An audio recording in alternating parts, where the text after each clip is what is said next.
Bom dia, pessoal. Vamos começar aqui a gravação de mais um vídeo que a Vender Projetos está colocando à disposição de vocês. A Vender Projetos é uma empresa de projeto estrutural já com 42 anos no mercado. A gente faz muita alvenaria estrutural desde 1978. No começo da empresa, e acompanhamos as paredes de concreto desde 2007. Participamos da realização das normas, a norma de alvenaria estrutural, a 16868, já fizemos a consulta nacional, está para ser publicada. E a norma de parede de concreto, a 16055, onde eu sou o coordenador da parte de projetos. Já terminamos a revisão da parte de projetos e vamos entrar agora na parte de execução. Essa apresentação que vocês vão ver, ela faz parte do segundo ciclo que a Vender Projetos promoveu em 2018. Esse era composto das palestras sobre BIM, essa palestra sobre transição, e palestras sobre o detalhamento em alvenaria estrutural e em paredes de concreto. Além disso, a gente fez, durante esses anos de 2018 a 2020, uma série de treinamentos para o nosso pessoal do escritório. Fizemos o cálculo de pilares com o professor Aliô, da TQS, cálculo com biela tirante com o professor Daniel, tecnologia de concreto com o professor Marco Cármio, projeto de alvenaria estrutural com o professor Márcio Correia, da USP São Carlos, e uma palestra sobre a nova norma de alvenaria estrutural com o professor Persequian, da UFSCar. Então, vários eventos onde a gente faz o treinamento para nossas equipes e alguns eventos a gente chama os nossos clientes, né, para assistir também. Vamos falar então sobre as transições. Na realidade, o que acontece? O que acontece é que as estruturas de painel, tipicamente alvenaria estrutural e parede de concreto, elas tendem a equilibrar as deformações, tá? Ou seja, aonde eu tenho uma tensão, aonde eu tenho uma rigidez maior, vai aparecer uma tensão maior. E aonde eu tenho uma rigidez menor, vai aparecer uma tensão menor. Quando a gente fala efeito arco, na realidade, nós estamos imaginando o arco clássico com uma parede sobre uma viga biapoiada. Então, esse aparece como se fosse um arco. Mas essa palavra arco, às vezes, confunde um pouco. Não é exatamente o arco que se forma. O que acontece é o equilíbrio das deformações, tá? Quando a gente pega a viga biapoiada, na realidade vai aparecer como carregamento aqui uma parábola de quarto grau, onde a gente simula por dois triângulos de carga que tem como base um valor que depende da rigidez da viga em relação à rigidez da parede, tá? Por essas duas formulinhas aí do trabalho do Archimedes Davis, tá? Muito clássico, muito antigo, tá? Bem dimensionado, utilizado, tá? No mundo inteiro com bastante sucesso, tá? Uma coisa que a gente tem que lembrar sempre, tá? É que a hora que eu faço, né, essa concentração de tensões, eu estou aliviando o momento fletor na viga, mas estou criando uma região aqui de bastante compressão no elemento alvenaria estrutural ou parede. A norma de alvenaria estrutural, ela permite que a gente dimensione essa região com uma tensão 1,5 vezes do FBK. E agora a norma 16868, tá? Fica 1,5 para o oco e 2 para o cheio. Tá? Qual que é a sequência ideal de projeto, então? Eu recebo o projeto arquitetônico do tipo, faço aquele ajuste modular, fazemos a coordenação com a arquitetura, ver se está tudo em ordem, lançamos os pilares da transição na melhor situação para as vigas de transição, e aí o projeto arquitetônico pensa no térreo e subsolos. É lógico que nesse ponto nós vamos ter que fazer uma coordenação novamente com o arquiteto, porque o térreo precisa de espaços maiores, subsolo tem as garagens, então precisa ser um certo ajuste nos pilares, mas com o arquiteto já sabendo aonde é o ponto ótimo da colocação dos pilares. Com isso, a gente consegue um efeito muito bom. Tá? Esse projeto aqui, um projeto em Jundiaí, onde eu tenho 2 subsolos térreo, uma viga de transição de 20 por 70 e depois 16 pavimentos tipo, mais um duplex de cobertura em alvenaria estrutural. Esse prédio já tem muitos anos, 10, 15 anos e sempre 100% sem patologia. Quando a gente pensa numa viga isostática, agora fazendo os estudos em elementos finitos, o que vai acontecer? Vocês veem aqui que a gente nitidamente aparece compressão nos 2 lados e uma região aqui no meio, se tiver uma ligação com a viga, ela chega a ser até tracionada. Ou simplesmente vai abrir aqui um espaço e essa região fica com carga zero. Tá? Quando eu tenho uma janela no meio, né, que teoricamente, se a gente pensasse no arco, ela estaria atrapalhando, não, ela não atrapalha nada, porque o equilíbrio de deformação vai continuar existindo, com compressão nos 2 cantos e uma região central sem carga. Quando fazemos uma porta, uma abertura maior, ainda assim continua tendo as compressões nos cantos e a parte central com uma armadura sem tensão.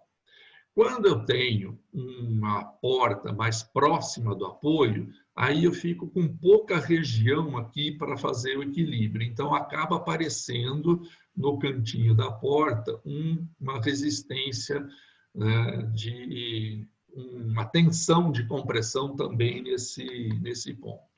A janela mais alta, em vez de no meio, não afeta nada. Então, vocês percebem que numa viga biapoiada fica bem claro sempre a compressão sobre os pilares nos cantos da parede. Aqui um exemplo que o Éder Sabino, um dos nossos diretores técnicos da Wendler Projeto, ele fez numa situação de carga linearmente distribuída, tá? A viga precisaria ser de 35 por 80 e depois, utilizando os elementos finitos para verificar quais são as tensões reais que vão acontecer sobre a viga, tá? Vocês percebem que diminuiu muito o momento necessário, passando agora uma seção de 25 por 60. Agora vamos ver alguns casos especiais. Por exemplo, 2 paredes concorrentes com apoio só nas extremidades, sem o apoio aqui no cruzamento das paredes. O que vai acontecer? A gente poderia esperar, se fosse um arco mesmo, né, que teria uma força de concentração aqui bastante elevada, uma força de compressão. Não, o que acontece? Vocês percebem que apenas nas pontas das paredes é que vai aparecer a tensão de compressão. Tá? No meio do cruzamento das paredes, fica sem essa tensão de compressão. Tá?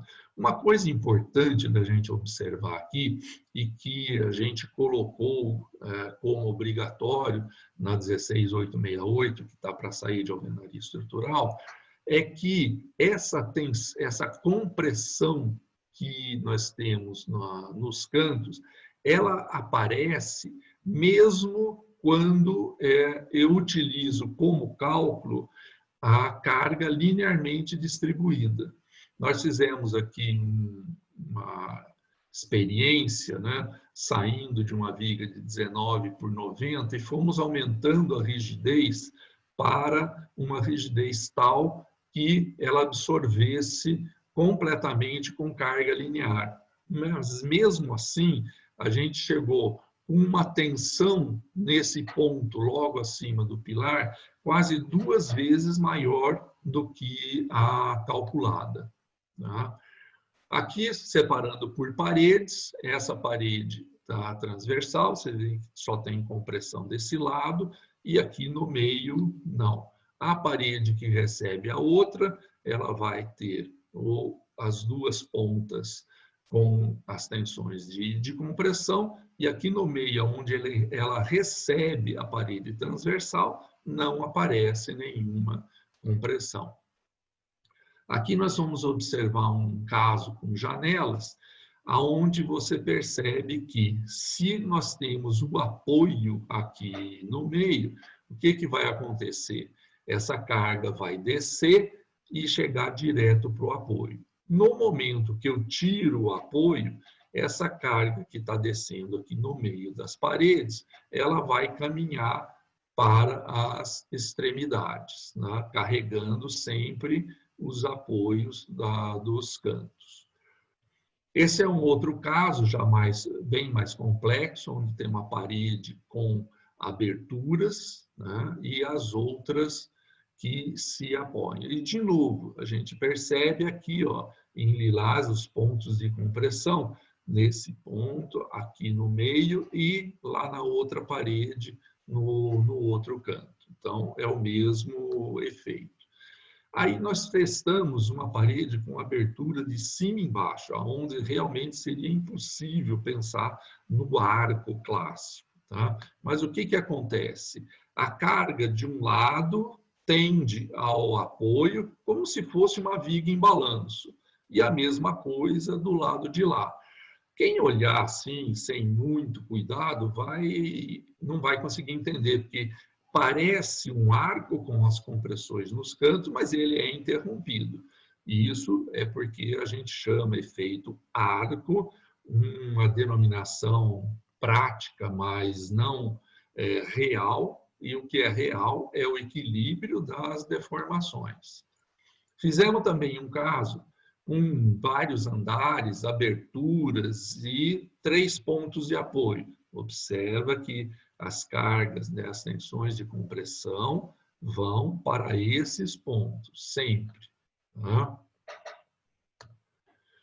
Uma coisa que a gente observe, que é tradicional no cálculo dessas tensões, é que a gente não precisa simular o prédio inteiro. A literatura fala que, inclusive, só precisa um pavimento e, em cima desse pavimento, colocar a carga total que vem do prédio inteiro. Nós costumamos, no escritório da Vendor Projetos, calcular com 2 pavimentos, né? Porque a gente nunca tem aquela situação ideal dos pilares nos pontos ideais. Então, com 2 pavimentos, a gente consegue pegar melhor esse efeito.